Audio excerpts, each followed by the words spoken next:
नमस्कार फ्रेंड्स।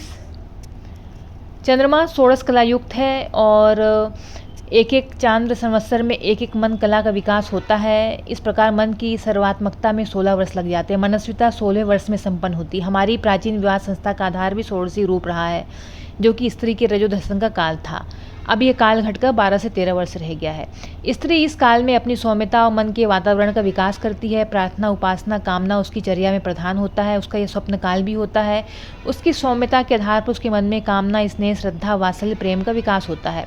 गृहस्थ आश्रम में वही कामना बनकर जीवन में प्रवेश करती है। उसके प्राण जो अब तक पिता के प्राणों से संलग्न थे, कन्यादान के प्रभाव से पति के प्राणों से संयुक्त हो जाते, दोनों भीतर एक हो जाते हैं। शक्ति का पूर्ण अवतार होती स्त्री पति के जीवन में जितने असुर हैं उनका मर्दन शुरू कर देती है। उसका यह निर्माण 50 वर्ष की आयु तक चलता है। इसका आधार उसके भीतर का पुरुष भाव है, जो पूर्णतः पति के लिए संकल्पित रहता है। इसी की सहायता से वो पुरुष के स्त्रीण भाव का विकास करती है। गृहस्थ आश्रम पूर्णतः अर्थ प्रधान, कामना प्रधान स्थूल सृष्टि का रूप है। वानप्रस्थ में स्त्री प्रजनन धर्म से मुक्त हो जाती है। दाम्पत्य जीवन सेवा कार्य जैसे कार्यों में जुड़ने लगता है। कई निवृत्ति भी अहंकार को कम करने में सहायक होती है।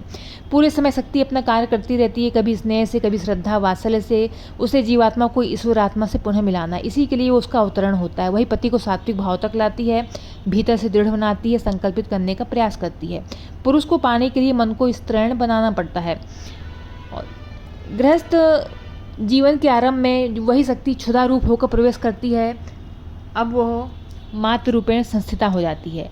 पति को पुत्र भाव में लाकर ईश्वर को अर्पित कर देती है। स्वयं तो पति में ही लीन रहती है और चारों वर्णों में, चारों आश्रमों से गुजरते हुए दोनों हृदय की एकात्मकता के साथ अव्यय की ओर बढ़ जाते हैं। इसके बाहर